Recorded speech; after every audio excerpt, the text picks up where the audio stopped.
Now for a conversation about our findings, I'd like to welcome Richard Batten, the Chief Sustainability Officer of JLL, to join me for a conversation. Richard, welcome. And good to see you again as well, Lauren. Thank you. So let's start with one of the key findings, which was around cost. We saw that cost of implementation was a huge barrier to commitments, but it was also one of the big triggers to finding solutions if people knew that they could save money by implementing sustainability solutions. So how has JLL navigated showing the financial case for your climate efforts, and what advice would you give to other companies who are trying to work through this? I agree with you, cost is a massive issue, and if I was to give any advice before taking anything to, certainly in my case, to my global executive board, was to do my homework first and make sure I had the right data. A good example is we've taken on science-based targets, which is aligning ourselves to the 1.5-degree Paris Agreement pathway. And to do that, the work we carried out, it was going to be tens of millions of investment. But when we took it to the board, we were able to show them the various pathways, renewable energy, electric vehicles, operational improvements, etc. The various pathways were going to show that for every dollar we spent, we were going to get $1.50 back. We were going to get positive returns within 5 years of commencement. And the program was going to take us to 2034. And the overall program was going to give us a 16% IRR. In fact, that wasn't just solely the answer to the cost question, because when the board saw that, they said, well, why aren't we advising our clients to be doing exactly the same? And we've actually now totally rejigged our sustainability offer. It was previously mainly within countries, within regions. We've now globalized the whole piece so that we've got a comprehensive sustainability services offer and products that we can put forward to all of our clients, our customers. Another thing we found was that while internal and external influences vary by the type of organization or the geography, overall internal influences were more impactful. So things like having support from your leadership, making that internal financial case like you just mentioned. Does that ring true with what you've experienced at JLL? To a large extent, very definitely, unless you've got the top-level leadership support, you're not going to really get very far. But I think that is generally imbued within our executive anyway. But when we look at internal influences, we all respond to all of our staff, and our people are one of our key stakeholders. And if we're not responding to the demands of millennials and now Z Gen coming through, we're not going to get anywhere. We need to attract and we need to retain the very best people. And they have a different agenda to some of those who might have been around a bit longer. And if we don't address sustainability, we've got a problem. Our customers, our clients, are also demanding it of us. They all have their own agendas that they want to progress. They think they're good. And they'd rather hope that they're working with the best advisors as well. We are a service provider. So we need to walk the talk. We can't just tell them to do one thing and not do it ourselves. So they demand it of us. And the third stakeholder is probably our shareholders, who are becoming more and more activist, more and more vocal.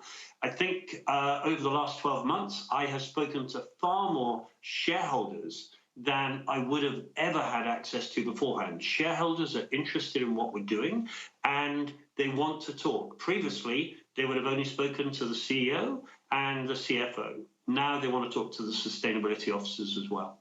So they're also influential. We also asked not just about setting these commitments, but actually enacting them. So what's the journey to making sure that they end up being successful? Because we know that setting a commitment is step one, but it takes a lot to get it over the line. We found that it requires internal support, it requires very clear roles and responsibilities, and it requires the company to have confidence in the importance of this action for the future success of the business. So how have you all structured the responsibilities of your team, worked on integrating those sustainability efforts to make sure that you can set yourselves up for success on your own climate goals?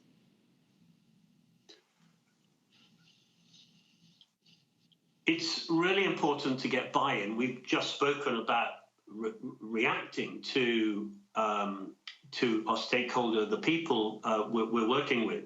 But it is absolutely crucial that through a program, if you like, education program, that everybody understands what we're trying to do and why we're trying to do it, and that they are part of the journey.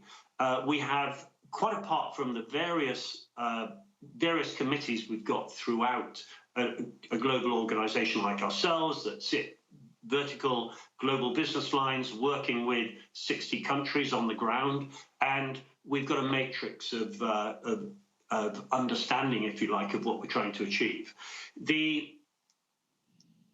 But once you've explained what you're trying to achieve, and that also goes down to the individual level through a global sustainability network as well, which is another way of just getting right into the individuals. It could be in Vietnam, it could be in Colombia, but wherever in the world, we are able to get to the individuals through that program. But once we've done that, we need to show the clear pathways. So I come from a real estate background, so most things I lay out are done in a fairly simplistic manner. And if you can clearly show the pathways of what you're trying to achieve, because some of these are long distance, but if you have interim targets, if you have milestones, if you can show you're making the improvements, then people will buy in. If it's merely something in the distance, then probably they'll let somebody else sort that out at a later date. They need to know they're important today. And with climate change, the 2020s are going to be absolutely vital if we're going to make the changes we need. As you've just mentioned, Richard, climate requires both a short-term and a long-term focus. So in a year like this past one that we've had, where COVID-19, such an unforeseen pandemic, is grabbing attention, how do you keep your organization focused on long-term solutions and long-term climate goals when these short-term major challenges are grabbing focus?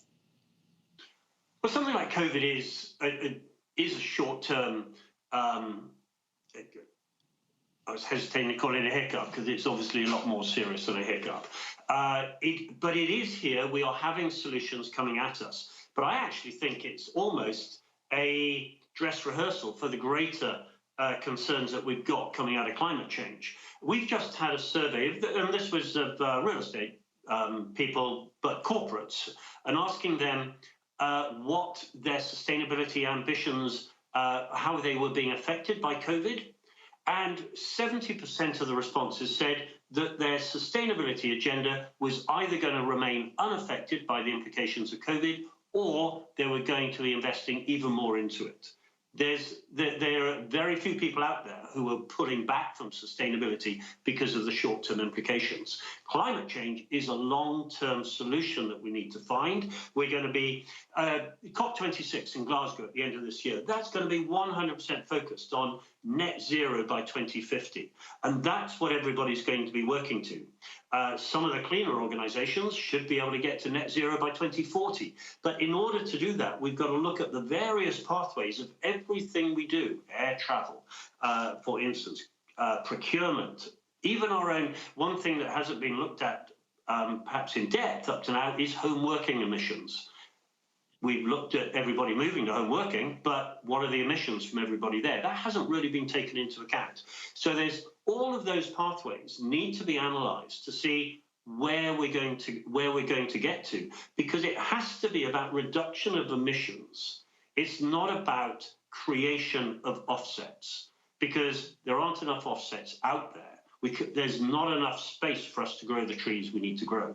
So it's absolutely crucial that we have proper, firm plans that will take us to that net zero by 2050 or earlier if we can.